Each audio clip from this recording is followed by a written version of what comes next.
The IC. Golaknath vs. State of Punjab, 1967, case is a landmark judgment that addressed whether Parliament has the power to amend fundamental rights.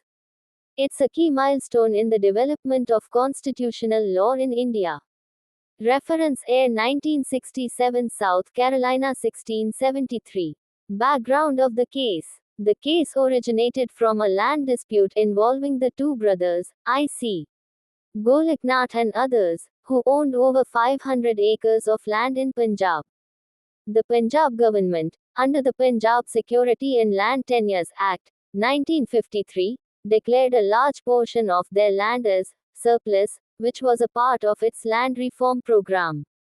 The Golaknath family challenged this act in the Supreme Court, arguing that it violated their fundamental right to property, Article 19, 1F, and right to equality, Article 14.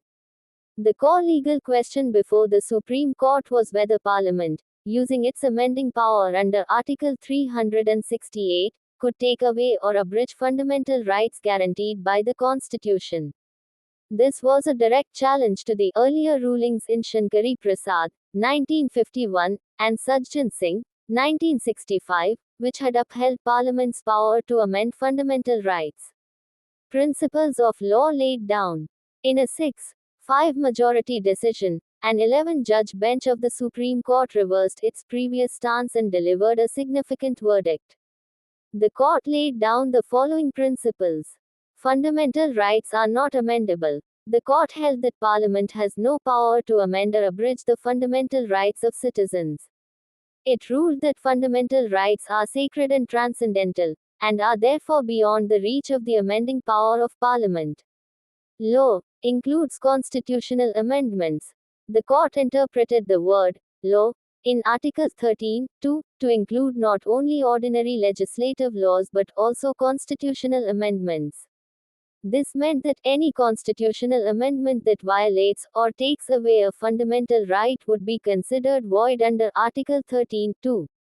Doctrine of prospective overruling. To avoid legal chaos and to protect past amendments, the court applied the doctrine of prospective overruling. This meant that the ruling would only be applicable to future amendments and would not invalidate the constitutional amendments that had already been made regarding land reforms. In response to this judgment, Parliament passed the 24th and 25th Constitutional Amendment Acts to nullify the effect of the Golaknath ruling. This ultimately set the stage for the historic Kesavananda Bharti vs. State of Kerala, 1973, case, which introduced the basic structure doctrine.